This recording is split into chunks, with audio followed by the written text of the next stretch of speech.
With another successful year of bourbon down, we got to do a bottle kill recap to figure out exactly what the heck have we really been drinking this whole year.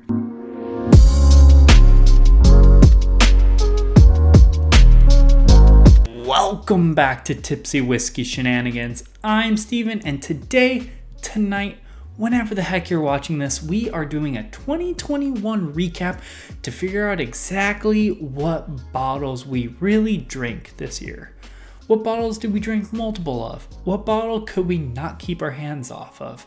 And just like everyone's Spotify recaps and all that jazz, it wasn't quite exactly what you thought it truly was going to be. This year, my collection saw a lot more collecting instead of drinking, just because with the start of the channel and all, we were doing a lot more things skewed towards new bottles, interesting things of that nature, instead of just drinking the same old thing over and over again. But there were quite a few bottles that we went through this year that we drank multiples of, and that's essentially what we're going to recap here. So to start it off with, the first one, we drank 2 of these bottles, which this one's a surprise for me because this is a bottle that I didn't really think I grabbed it that often, but it turns out I grabbed it often, especially at the beginning of this year. Not so much recently, but at the beginning of this year, the first 6 months, I grabbed this bottle a lot. And that is Four Roses Single Barrel. Just the normal 100 proof single barrel.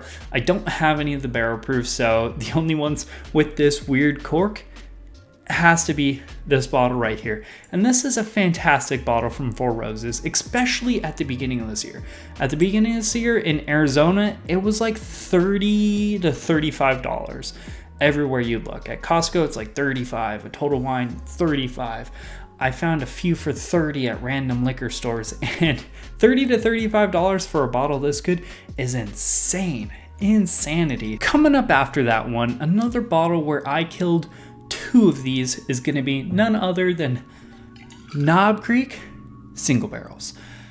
Not all of them were the standard single barrel. This is a standard 9-year-old non-store pick single barrel, but I found a lot of really good store picks. I found a 15-year-old store pick and a few other 9-year-old store picks that stomp this bottle.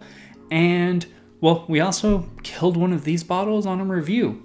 Fantastic bottles. These are an amazing value in the world of whiskey, and some of the store picks are wild. So that's probably why I ended up killing 2 of these bottles this year. It's because they're just great bottles, great value, and you know I'm a slut for value. I just like a whiskey with good value. Now moving from bottles that we killed 2 of, going into bottles we killed 3 of, that is going to be none other than the Russell's Reserve 10-year-old. And honestly, I'm surprised. This was one of my starting bottles. So I drink a lot of these when I first got into whiskey. And I really like it. And maybe some of that stigma found its way into this year, because I ended up drinking 3 of these bottles in a year, which I know that's not a lot, but I don't drink that much. So killing a bottle or buying 2 bottles of one in a year, 3 bottles of one in a year, that's a lot for me, because more often than not, I'm looking for new bottles, not repeats of bottles or drinking one constantly. But Russell's 10-year-old just seemed to kind of hit it for me. It's everything you want in Wild Turkey, but a little bit more complex, but also still at that 90 proof, so it's not knocking your socks off. It's a fantastic light sipper. And honestly, most of these are kind of around a lower proof. A lot of the stuff we drink here in Arizona is at a lower proof because, well, when you drink bourbon throughout the summer, you don't want it to knock you on your ass. Another light, easy sipper that we also killed 3 of these bottles, which another surprise to me. I didn't think I grabbed this one that much. I typically think I'm like an Old Forester fanboy, but turns out I drink far more Elijah Craig Small Batch this year than I did Old Forester. Or at least Old Forester 100 proof as my budget sipper. This, probably my budget sipper of the year. Elijah Craig Small Batch, fantastic.